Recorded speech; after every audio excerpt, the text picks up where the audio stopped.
Olá, bom dia para você, boa tarde, boa noite, no momento que você esteja assistindo esse vídeo.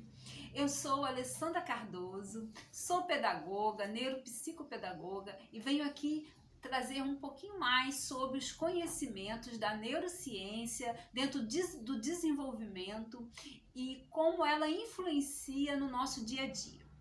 E hoje eu quero te pedir, antes aí de você estar prosseguindo com esse vídeo, curta o meu canal, siga aí nas redes sociais, no YouTube, Alessandra Cardoso Neurociência, também lá no Instagram, nós temos nosso canal no Instagram, Alessandra Cardoso Neurociência, curte nossa página lá, nos siga, ok?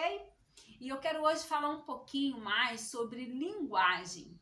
Né? Muitas das vezes nós achamos que a linguagem é somente a fala, né? Que nós simplesmente nos comunicamos falando, mas a linguagem ela envolve muito mais do que isso, né? A linguagem ela não é somente a fala, né? A linguagem ela também é expressada de várias formas. Nós expressamos aquilo que sentimos. E o que é a linguagem? É isso, é você expressar para o outro aquilo que você pensa, aquilo que você sente, aquilo que você quer comunicar ao outro e você expressa através da linguagem.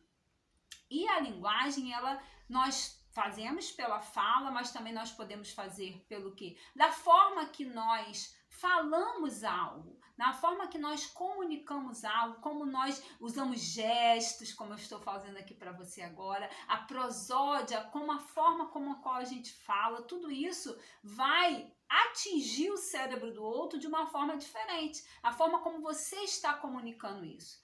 Uma coisa por exemplo, vamos supor que a gente está aí numa roda de conversa, tem uma criança ou alguém por perto e alguém fala assim, e fulano caiu. Você pode entender o quê? Alguém caiu em algum momento, que pode ser aquele momento ou não. Outra coisa, você está no meio de uma conversa e aí uma mãe fala assim, nossa, meu filho caiu e sai correndo. Então a forma que ela expressou isso, você vai entender de uma maneira diferente. E hoje eu quero aqui falar um pouquinho mais para as mães, para os pais, os cuidadores de crianças menores e como que a linguagem, o vocabulário, isso vai influenciar mais para frente lá na alfabetização. Então, talvez você hoje, nesse momento de pandemia, tenha sido difícil, né? Nós temos sido o instrumento, né, para estar mediando essa aprendizagem com a criança em casa. E hoje eu quero trazer aqui um pouquinho de atividades práticas, de como você desenvolver a linguagem, o vocabulário dessa criança. Por quê? Lá na alfabetização, quando a criança, por exemplo, ela começa a aprender a ler e ela começa ali decodificar os fonemas, por exemplo, ela vai falar a palavra cachorro, né? E aí ela começa decodificar esses fonemas para falar a palavra cachorro. Cachorro é um pouco complexo, vamos falar uma palavra mais fácil, gato. Lá no comecinho lá da alfabetização, ela vai falar, né? Vai decodificar o G com A, o T com A, e ela vai juntar esses fonemas e vai dizer assim, gato. E aí, de repente, você começa a ver que a criança faz assim, gato. Quando ela fala gato, quer dizer que ela entendeu o que ela leu, ela buscou lá no cérebro o significado da palavra gato e ela traz todas as associações que ela tem nesse cérebro, de ter visto um gato, de ter colocado a mão em um gato, do miado do gato, tudo que ela tiver no cérebro de armazenamento de memórias, isso vem no momento da decodificação da palavra. Então, qual é a importância de nós mediarmos essa linguagem? Isso começa lá quando a criança ainda está bem pequenininha, lá por volta de 3 meses de idade, que ela começa a fazer os primeiros balbucios. Né? Quando a criança fala ma, a criança começa a emitir esses sons. E é muito importante você, pai, mãe, cuidador, que você esteja fazendo uma troca de linguagem aí com esse bebê. Quando você fala assim, quando ele faz e você repete, né? Ele também continua repetindo esses sons e isso já é uma forma de conversa, né? Nós achamos que muitas vezes não entendemos dessa maneira, mas hoje eu te digo que é assim. O bebê já está entendendo essa troca e é importante esses intervalos, né? Ele dá um babucio, você repete e ele repete novamente. Então isso já vai, é um treino de linguagem, é um treino para que essa criança mais na frente ela tem uma boa desenvoltura na linguagem, uma desenvoltura na fala e na linguagem de uma forma geral. E aí, à medida que essa criança vai crescendo, né, você vai mostrando objetos. Quando você mostra um objeto, você tem que dar nome ao objeto e mostrar para que aquele objeto serve. Então, começa no contexto em volta da criança. Por exemplo, a criança mama, né? Vamos supor que ela toma o suco na mamadeira ou leite, e aí você vai pegar e vai falar o nome daquele objeto, mamadeira, e é importante que você fale da forma correta, né? Não resuma isso como dedeira, porque a criança ela aprende através do neurônios espelho, ela vai aprender aquilo que você ensinar. Aquilo que você falar, ela vai repetir. Então, é importante que você fale de uma linguagem correta. E aí ela vai entender que aquilo é mamadeira. E dentro do contexto, ela vai perceber que aquela mamadeira é usada para tomar o leite,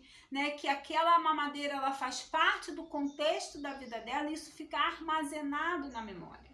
Então, à medida que essa criança vai crescendo, ela vai adquirindo novas vocabulários e é muito importante você, pai, mãe, estar intermediando, porque, por exemplo, é diferente uma criança que, vamos supor uma criança que está lá no prédio e ela olha para baixo e vê um cachorro.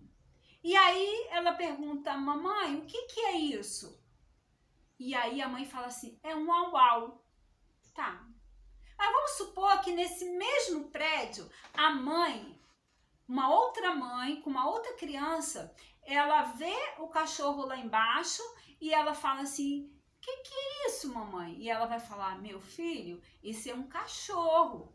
Esse cachorro, ele é amigo do homem, pode ser amigo do homem, ele existe em vários tamanhos, ele pode ser fofinho, ele pode ser pequeno, ele pode ser grande, ele pode ser manso, ele pode ser bravo.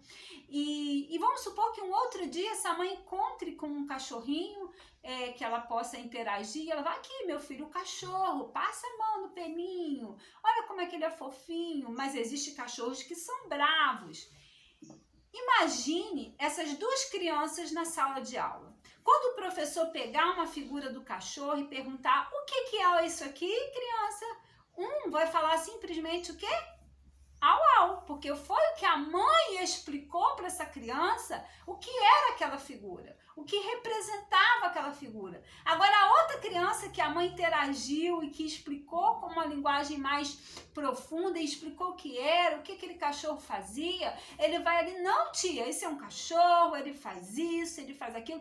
O vocabulário, as formas como isso está consolidado no cérebro é muito maior porque foi usado muito mais canais sensoriais para que essa criança assimilasse esse vocabulário.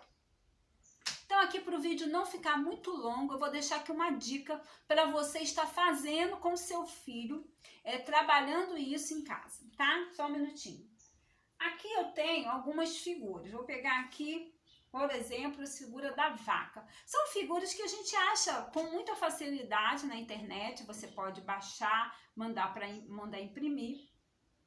E aí você pega, não precisa ter o escrito, tá? Aqui tá escrito, mas não precisa estar escrito, porque essa criança não vai estar lendo ainda, e você vai simplesmente trabalhar o vocabulário dessa criança. Quando você imprime e vai mostrar, aqui, filho, você sabe o que é isso? Se ele já tiver visto, eu vou falar, vaca, essa vaca, como é que ela faz? Qual é o som da vaca? Você sabe como é que faz o som da vaca? Aí você vai falar, né? E você vai falar, o que a vaca faz? Aí você vai e para o contexto da vaca. Onde a vaca mora? Onde você sabe onde a vaca mora? A vaca mora na fazenda. Ela dá leite, a gente bebe o leite da vaca. Do leite a gente pode fazer queijos e uma série de coisas. E aí você vai falando todo o contexto da figura vaca, né? Ela pode ter de várias cores. Aí hoje a gente tem a facilidade de vídeos. Você abre o vídeo na internet, mostra uma vaca no contexto dela, da forma que ela se alimenta, como ela convive com seus pares. Então, essa criança vai ter um vocabulário imenso. Quando ela for alfabetizada, ela vai ter muito mais facilidade de escrever a palavra vaca, porque ela tem um vocabulário e entende isso.